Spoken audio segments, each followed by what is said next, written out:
Assalamualaikum warahmatullahi wabarakatuh. Baik, kita teruskan dengan pelajaran matematik tahun 6. Jadi hari ini kita sama-sama akan belajar unit yang ke-7 iaitu panjang, jisim dan isi padu cecair. Baik, dalam unit ini kita perlu tahu dan ingat kembali unit-unit yang terlibat dalam tajuk panjang, jisim dan isi padu cecair. Baik, kita mulakan dahulu unit yang terlibat dalam panjang. Baik, ada 4 unit yang perlu kita ketahui. Yang pertama adalah kilometer. Yang kedua adalah M iaitu meter. Yang ketiga adalah sentimeter dan yang terakhir adalah milimeter. Baik. Suka untuk cikgu ingatkan untuk memudahkan kita mengingat keempat-empat unit bagi unit panjang, keempat-empat unit untuk tajuk panjang ni, kita ada kami, murid, cemerlang, matematik. Baik. Keempat-empat unit ini saling berkaitan. Okey, kita ambil yang pertama, kilometer dan meter. Baik, untuk kilometer dan meter, hubungannya adalah 1 kilometer bersamaan dengan 1000 meter. Okey, ini adalah hubungan yang pertama. Baik, yang kedua, meter. 1 meter bersamaan dengan 100 centimeter. Baik, hubungan ni sebenarnya yang kita dah belajar. Cuma hari ini kita ulang kembali, ingatkan semula. Baik, yang terakhir untuk panjang, 1 cm bersamaan dengan 10 mm. Baik, ini adalah yang pertama. Baik, yang seterusnya untuk jisim, kita hanya ada satu sahaja hubungan yang melibatkan 2 unit, iaitu kilogram dan gram. Baik, yang ini adalah kampung girl. Baik, dia juga ada hubungan sama seperti panjang tadi.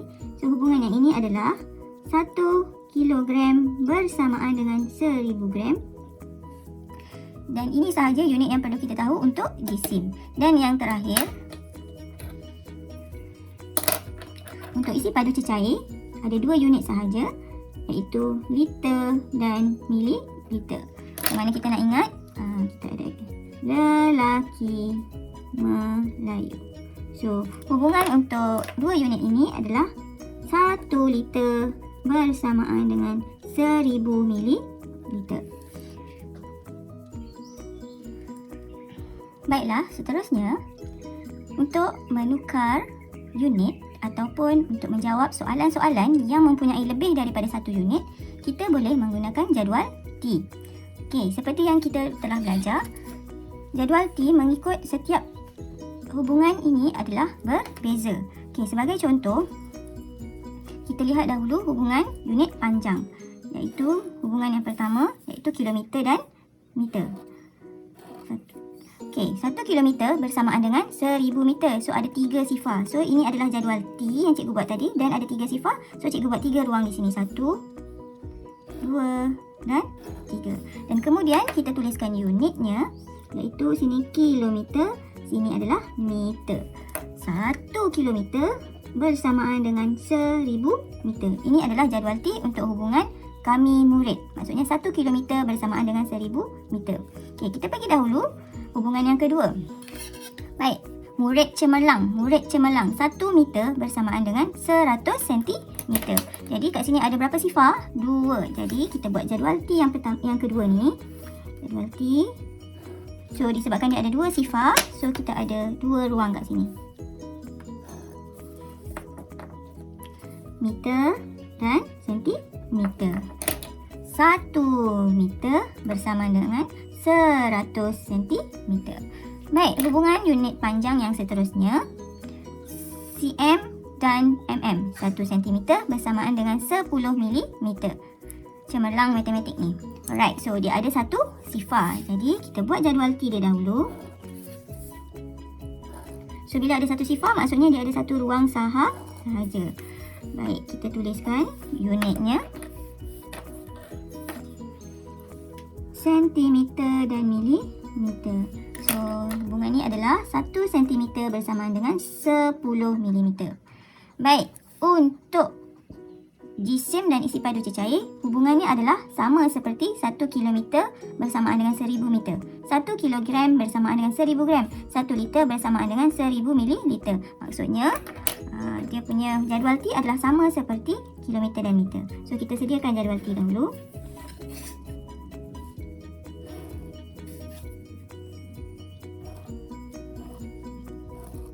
Okay, 3 ruang.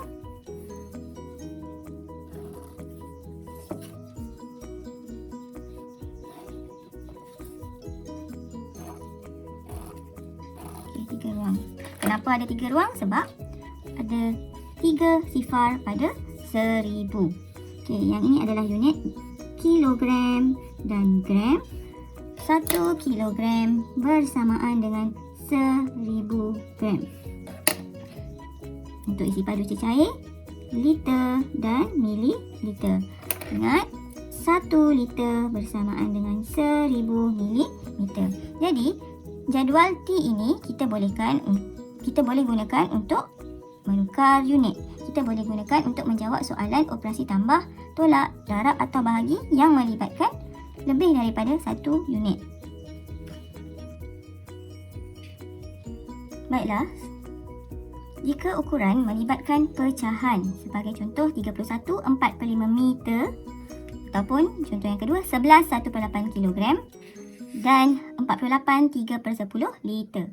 Jadi, untuk pecahan ini, murid-murid boleh merujuk kotak ajaib yang kita telah pelajari dan gunakan di dalam tajuk yang pertama semasa kita mempelajari hubungan di antara nombor bulat dan pecahan dan perpuluhan juta. Baik, so macam mana kita nak gunakan? Okey, dalam hubungan 4/5 ni, pecahan 4/5 bersamaan dengan berapa perpuluhan dia? 0.8. Jadi 4/5 ni bersamaan dengan 0.8. Jadi kita tukarkan kepada nombor perpuluhan. Jadi 8 ni 0.8, 8 titik perpuluhan, sini adalah 31. Jadi 31/4/5 meter bersamaan dengan 31.8 meter. Baik, lihat yang kedua. 11/1/8 kilogram. Baik, murid-murid boleh rujuk 1/8, pecahan 1/8 bersamaan dengan 0.125. Jadi 1/8 ni kita gantikan dengan 0.125. Jadi dia punya ukuran dalam bentuk nombor perpuluhan adalah, sini adalah titik perpuluhan 125. Jadi 11.125 kilogram. Yang terakhir, contoh yang ketiga, 48 3/10. Jadi 3/10, pecahan 3/10 bersamaan dengan 0.3. Jadi nombor perpuluhannya adalah 48.3 liter. Kita lihat contoh yang pertama, 37.9 liter tambah 4.8 liter bersamaan dengan berapa liter? Baik, yang ini melibatkan unit yang sama. Jadi kita boleh kira seperti biasa, iaitu 37.9 tambah. So, bila ada titik perpuluhan, bersisa lari. So, sini dah ada titik 4.8 liter bersamaan dengan berapa? Jadi kita tambah seperti biasa. Sebab unit dia sama sahaja, liter, liter dan liter, kita tak perlu gunakan jadual T. So, 9 tambah 8, 17. 1, 7, 8 tambah 4, 12. So, 1 tambah 3, 4. Titik perpuluhan, jawapan akhir adalah 42.7 liter. Seterusnya kita lihat contoh yang kedua. 67.8 kg tolak 29/10 kg bersamaan dengan berapa gram? Jadi sebelum mulakan pengiraan, murid perlu tukarkan 29/10 kg kepada nombor perpuluhan. Jadi murid kena ingat balik 9/10 bersamaan dengan 0.9. Jadi maksudnya 29/10 ni bersamaan dengan 2.9 kg. Jadi, bila kita dah dapat nombor dalam perpuluhan, barulah murid-murid boleh membuat pengiraan. Jadi, yang ini unit kg, kilogram dan yang ini adalah unit yang berbeza iaitu gram. Jadi, kita boleh gunakan jadual T. Okey. guna jadual T yang mana? So, murid kena ingat hubungan 1 kilogram bersamaan dengan 1000 gram. Jadi ada 3 sifar. Sini ada 3. 1, 2, 3. Okay, kilogram dan gram. Okay, kita masukkan nilai dia. 67 titik perpuluhan dia pada tiang T ni. Perpuluhan 8 tolak. Ni tadi kita dah tukar 2.9 kilogram. Jadi kita boleh dapatkan jawapan.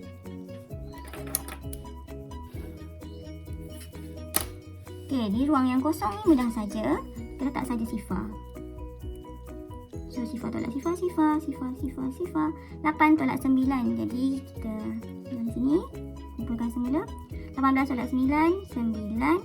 6 tolak 2, 4, 6. Jadi, jawapan dia nak dalam gram. Jadi, bila nak dalam gram, kita tak perlukan titik perpuluhan di sini.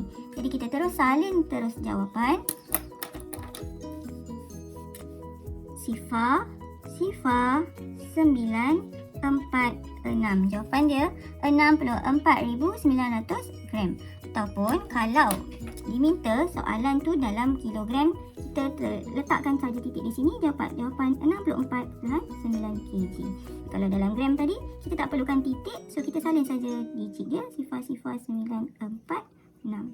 Jadi nanti ada murid yang tanya, cikgu, kalau kita letakkan sifar ni ada masalah tak? So, tak ada masalah pun sebenarnya, jawapan dia tetap sama. 64.9 sifar kilogram. Baik, seterusnya kita lihat contoh yang ketiga. Cikgu ambil soalan daripada buku teks Mahir Minda muka surat 131. Baik. Soalan D, jadual menunjukkan jarak dari Kuala Lumpur ke dua destinasi. Maksudnya destinasi yang pertama, Kuala Lumpur ke Port Dickson, jaraknya 90 km. Destinasi yang kedua, Kuala Lumpur ke Bukit Kayu Hitam, jaraknya 510 km. Baik, itu maklumat yang ada pada jadual. Okay, seterusnya, Cikgu Goh memandu dari Kuala Lumpur ke Port Dickson menggunakan 6 liter petrol. Jadi maksudnya, daripada KL ke PD, dia guna 6 liter petrol. Berapakah isi padu dalam liter petrol yang digunakan jika dia memandu kereta yang sama dari Kuala Lumpur ke Bukit Kayu Hitam? Maksudnya dia cari di sini. Jadi jika ada kadaran sebegini, cara yang paling mudah adalah kita ada bentukkan satu jadual.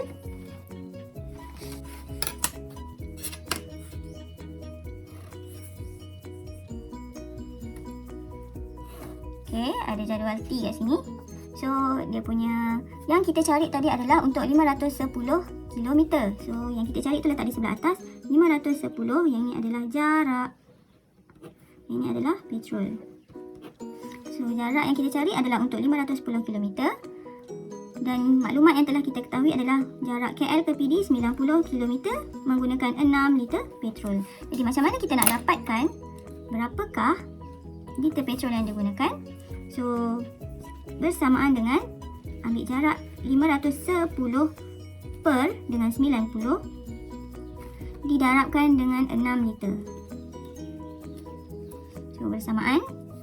So, kita yang ini kita boleh masukkan sifar. Sudah masuk. Satu atas dan satu di bawah. 9 dan 6 boleh dimasukkan menggunakan sifar 3. 2 darab 3, 6. 3 darab 3, 9. So, 51 per 3. Maksudnya 51 bahagi 3. Kalau boleh dikira, 51, 3, 1, 3, 2, 7, 21. So, boleh dimasukkan lagi 1 dan 17.